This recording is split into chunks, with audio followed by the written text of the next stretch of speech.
So, as always, Pixar is on their biggest mission of giving every single adult an existential crisis. And this movie is no different, as you'll soon find out. But first, let us begin with the story. So, Joe is a music teacher who teaches music at middle school, I think. But he is a bit dissatisfied with his life because he thinks that he needs to be a musician to be successful. And he tries to get his big break, but he can't until he gets like a chance, and he's like, "Oh hell yeah, I'm gonna go do it." So he goes to do it, and he gets an audition, and the people are very impressed with him. So they're just like, "Yo, come back, go play the song again, and then we'll see what happens." So he's like on high heaven. He's just like, "Oh hell yeah, I'm gonna play at the club. It's gonna be perfect." And then he dies by falling into a manhole cover, or basically he fell into the sewers and died. And not gonna lie, this kind of took me off guard a little bit, because before watching this I knew nothing about this movie. But basically he died and his soul went up to, I want to say heaven, but that's not what they call it. They call it the great beyond, which is kind of on the way to heaven. It's kind of confusing, but anyway, he goes there and he finds out that he's dead, but he's like, "Oh hell no, I need to go play my music." So he tries to escape and finds himself in the great before, which is where souls prepare to go to earth, like baby souls. I don't know, it's weird. But anyway, there he gets mistaken for an instructor because he's hella old, and they're just like, "Oh, okay, cool." So they assign him a student called 22, who is a rebel because she doesn't want to be born. So anyway, 22 and Joe, they're just like, "Yo, how about, right, we send Joe back to Earth, and then 22 can stay here, and everybody, will be happy, and it'll be, cheeky-breaky." Eventually, through some shenanigans, they do both find themselves on Earth.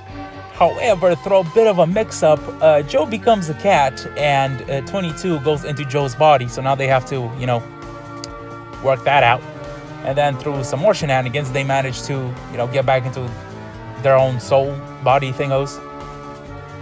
22 at this time has already found that maybe being alive on Earth ain't so bad. So she's like, maybe I want to stay.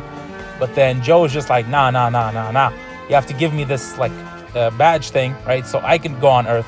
So she gets angry at him, and then they have this big split. And Joe gets to go back to Earth, while 22 is up there in pre-heaven or whatever. So while back on Earth, Joe goes to his concert place, right, and experiences his big break. But to his disappointment, he finds that it's not as fulfilling as he thought it would be, and he finds that great disappointment, especially that he kind of screwed over 22. So he decides, I'm gonna go back to the great beyond or whatever, and they reconcile. And Joe convinces her that maybe she should head back to Earth so that she can experience what Earth is all about and all that. So they do that. However, Joe can't return anymore since he doesn't have a badge, since he gave it away to 22. So 22 enters Earth, and Joe is about to stay in the great beyond. However, then basically through a bunch of nonsense, they decide, Joe, bro, you can still go back to Earth. It's all cool. And then everybody lives happily ever after. Now, this, I must say, is a very great movie. However, I was kind of disappointed in the ending because it kind of felt like a cop-out. Because in my opinion, I think that Joe should have honestly stayed dead. That he shouldn't have come back to Earth.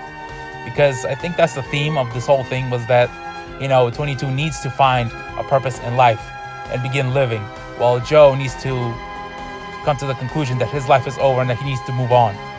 That's what I thought the theme of the movie was, but maybe it was different for everybody. I don't know. But in my opinion, I think Joe should have stayed dead. So anyway, I don't think I need to convince anybody of this, but this film is absolutely gorgeous. I mean, yeah, the character designs look a little weird, but it still looks very, very beautiful, especially in the real world, and the backgrounds especially. I was blown away by them. It almost looks photorealistic, almost, and that is absolutely incredible. Like, Good job, Pixar. I don't know who your animators are, but give them a raise. And I also gotta mention that the music in this movie is also fantastic. Kind of because it has to be, because the fact that this man is a music teacher and music is like a kind of a central point for like a little bit of it. So it is naturally good. Especially, I gotta say, the piano music. The piano music is especially good in this movie. But what resonated with me the most were probably the adult themes, the themes of regret and all that. I found it really interesting that the different perspectives that the characters have. Like, one soul doesn't want to live and the other one doesn't want to die, and how they need to interact and all that stuff. Honestly, I think this is the most adult movie that Pixar has ever made, but that's just me. I can't say that it's the best, but I can say that it's probably the most adult. I found that, like, if you put a kid to watch this, I'm not sure that they'll understand everything because of how complex it is and stuff like that. And I really enjoy that aspect of the movie. I gotta say, one thing that I did not particularly like is the fact that this movie kind of lacks comedy, if that makes any sense. I know the subject matter isn't exactly the most cheeriest of things, but it just lacked humor, and I was kind of missing it. But I mean, that's just my personal opinion.